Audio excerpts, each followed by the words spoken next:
Good evening to one and all. Today we will discuss the second topic of BFS, that is Basics of Financial Services. That is, the second topic is Commercial Bank, RBI and Development Banks. Okay.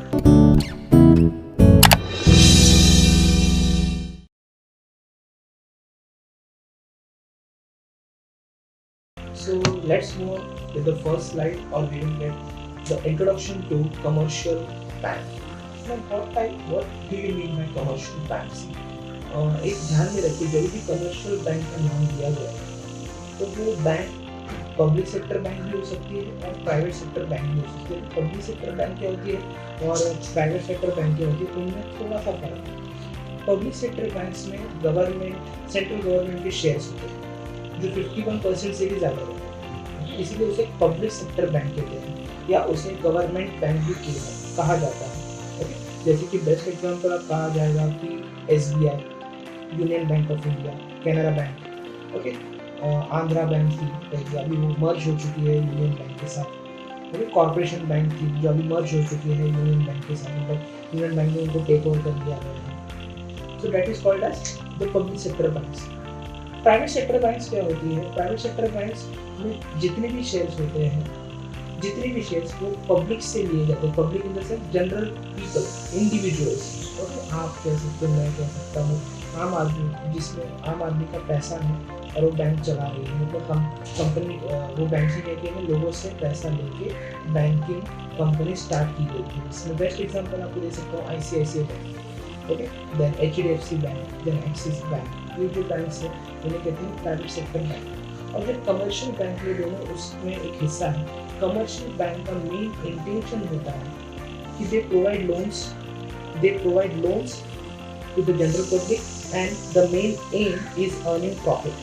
Okay, the main aim is earning profit, उसे कहते हैं commercial bank. एक ऐसी bank जिसका main intention, main motive होता है profit कमाना, उस बैंक को कहते हैं कमर्शियल बैंक। वो पब्लिक सेक्टर बैंक भी हो सकती है और प्राइवेट सेक्टर बैंक भी हो सकती है। SBI is a commercial bank, ICICI bank is a commercial bank. Yes, the main motto is to generate revenue, okay, to get profit. And how they earn the profit? By providing term loans, by short term loans, medium term loans और long term loans. Okay, loans किसको देती है? General public को। Public के पास loan भी गया, क्या करती है पब्लिक से, क्या करती है, इंटरेस्ट भी चार्ज करती है, बराबर है, principal amount plus interest. Okay, लेकिन आप ये देख सकते हैं कि जब हमें कभी भी घर लेते हैं तो हम क्या कर सकते हैं कि भाई चलो हमारे पास कुछ एसेट्स पड़े, चलो हमारे पास ज्वेलरी पड़ी है, चलो हमारे पास ज़मीन जायदाद पड़ी है, तो उसको बेच के हम घर खरीद सकते हैं। बट अगर वो चीज़ें नहीं हो, वो चीज़ें अगर आपके पास नहीं है, तो अगर आपके पास एक स्टेबल अच्छा जॉब है तो आपकी इनकम पे, आपकी सैलरी पे लोन मिल सकता है। You don't have to save the money, because आप कितने महीने तक सेव करते रहोगे, क्योंकि मनी का जो वैल्यू है बढ़ भी जा रहा है। आप देखोगे कि डॉलर्स आज आप ले रहे हैं, एक वक्त था कि जब हम $1 के लिए हम 56 रुपीज़ दे सकते थे, 55 रुपीज़ दे सकते थे। आज हमें वही डॉलर खरीदने के लिए 68, 69, 70 रुपीज़ देना पड़ रहा है। मतलब आप देख सकते हो कि हमारी मनी का जो वैल्यू है वो डेप्रिशिएट होते जा रहा है। मतलब हमें और ज़्यादा इन्वेस्ट करना पड़ता है $1 खरीदने के लिए, बराबर। पहले कम लगते थे बट अभी ज़्यादा लगने लगे। तो इसका यही मतलब है कि भाई हमारी करेंसी की जो वैल्यू है वो डेप्रिशिएट होती जा रही है, ओके, कम होती जा रही है। तो हमें लोन कैसे मिलेगा? हमारे सैलरी पे, हमारे काम पे। अगर हमारे पास एक स्टेबल जॉब रहती है, अगर हमारे पास एक अच्छी जॉब रहती है जिसमें हमें काफ़ी अच्छी सैलरी मिलती है, बिकॉज अगर आप देखोगे कोई भी बैंक अगर आपको लोन देती है तो आपका चेहरा देख के या आपका कपड़े देख के नहीं देती है, तो आपकी इनकम देख के, आपकी जॉब देख के और आपकी सैलरी देख के ही आपको क्या करती है, लोन देती है। ओके, और आपका फिर पूछते रहते हैं कि भाई आप कितने सालों से घर में रहते हैं, कितने सालों से आप इस पर्टिकुलर कंपनी में काम करते हो। ओके, देन यू वो सारी चीज़ें देखने के बाद वेरीफाई करने के लिए आपको लोन दे सकते हैं। तो this is called as a commercial bank. Commercial bank के मेन फंक्शंस क्या है?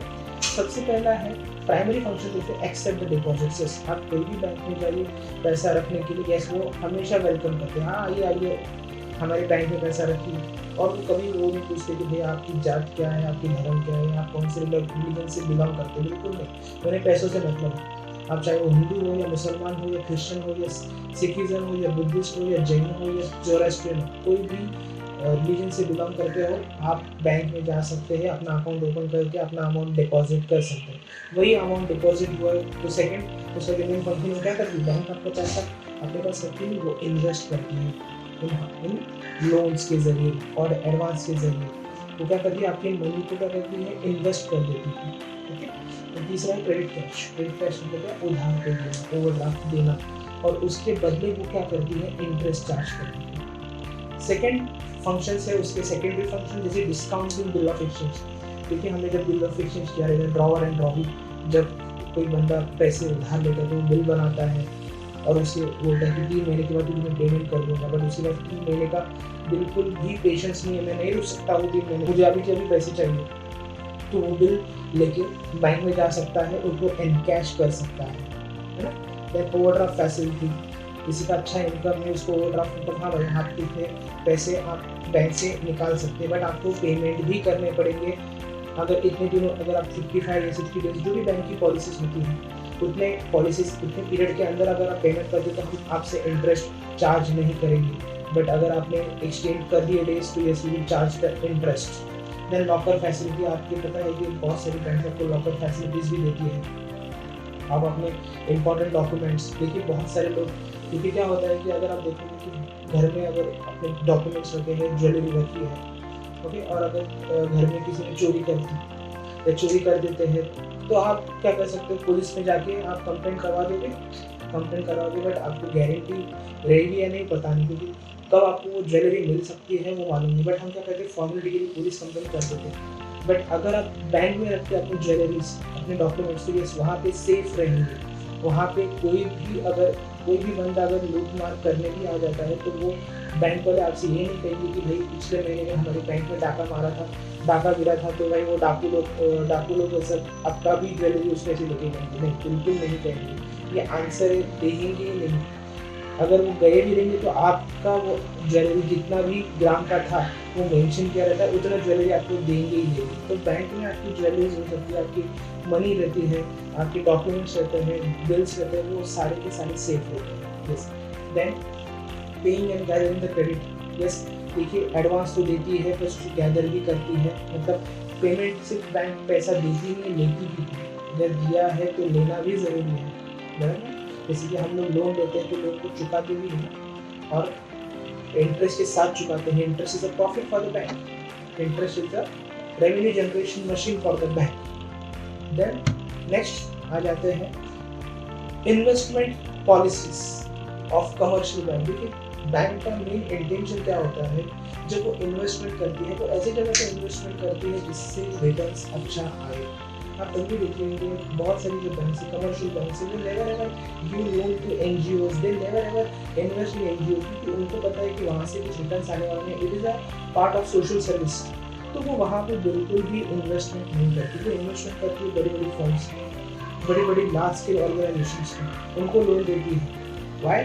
बिकॉज उनके पास से रिटर्न्स आने की संभावना है, उनकी प्रोजेक्ट स्टडी करके उनको लोन देती है। उनको जो investment policy of commercial banks, तो वो ऐसी जगह पे कभी इन्वेस्टमेंट नहीं करती जहाँ पर रिटर्न्स आने की संभावना ना हो, ना के बराबर हो, तो बिल्कुल भी वहाँ पे इन्वेस्टमेंट नहीं करती। देन नेक्स्ट आ जाते हैं हम हमारे मूल स्लाइड के ऊपर, that is called as liquidity in banks.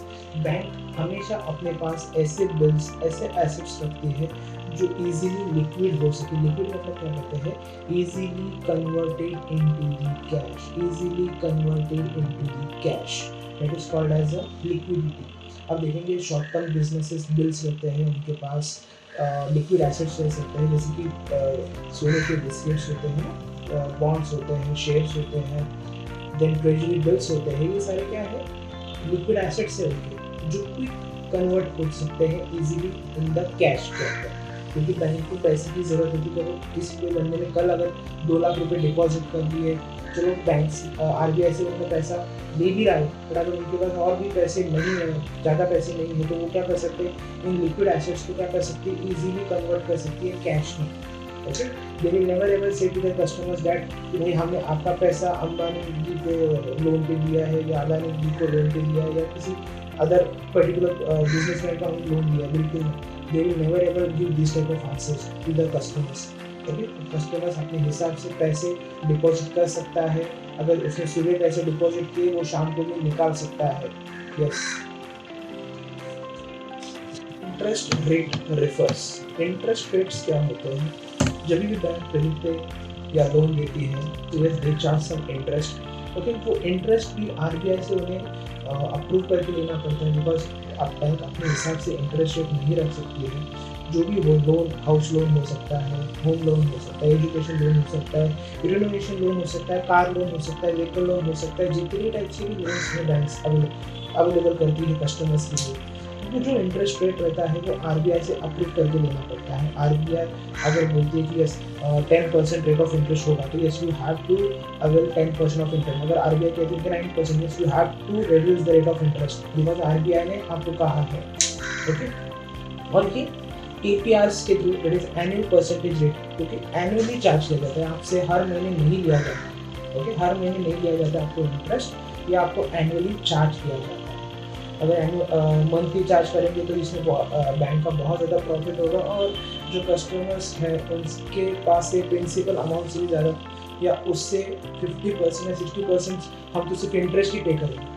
तो दैट इज़ वाई कि particular interest rate annually charge होता है, इसीलिए APR इसे कहते हैं, एनुअल परसेंटेज रेट। ओके, तो ये इंटरेस्ट रेट कौन डिसाइड करता है?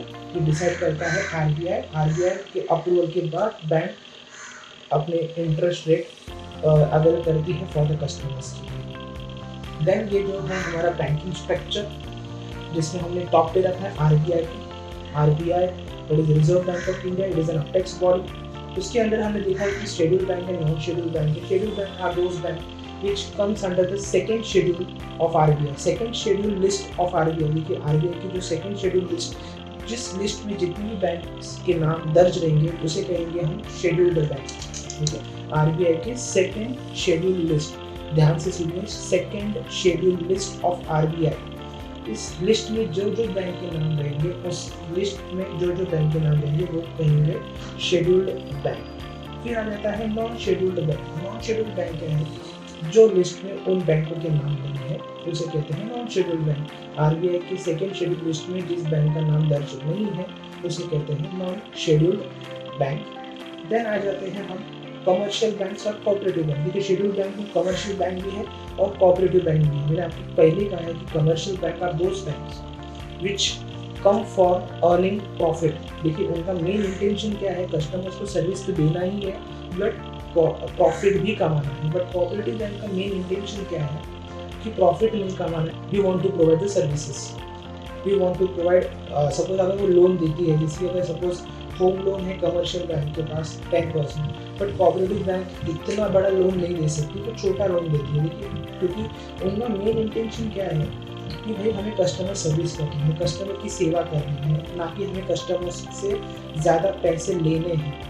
ओके, हमें हमारा प्रॉफिट नहीं बनाना है। प्रॉफिट बनाती ज़रूर है बट इतना नहीं बनाती as compare to the commercial bank. तो कोऑपरेटिव बैंक्स जो नॉन प्रॉफिट बैंक होती है वो भी आ जाती है शेड्यूल बैंक के अंदर। तो ज़रूरी नहीं है कि सिर्फ यार जितनी भी प्रॉफिट मेकिंग बैंक्स है वही शेड्यूल बैंक में आएंगे, बिल्कुल नहीं। कोऑपरेटिव बैंक्स भी ऐसी बैंक्स है जो शेड्यूल बैंक के अंदर आती है और इनका मेन इंटेंशन रहता है कि हमें प्रॉफिट नहीं ज़्यादा कमाना।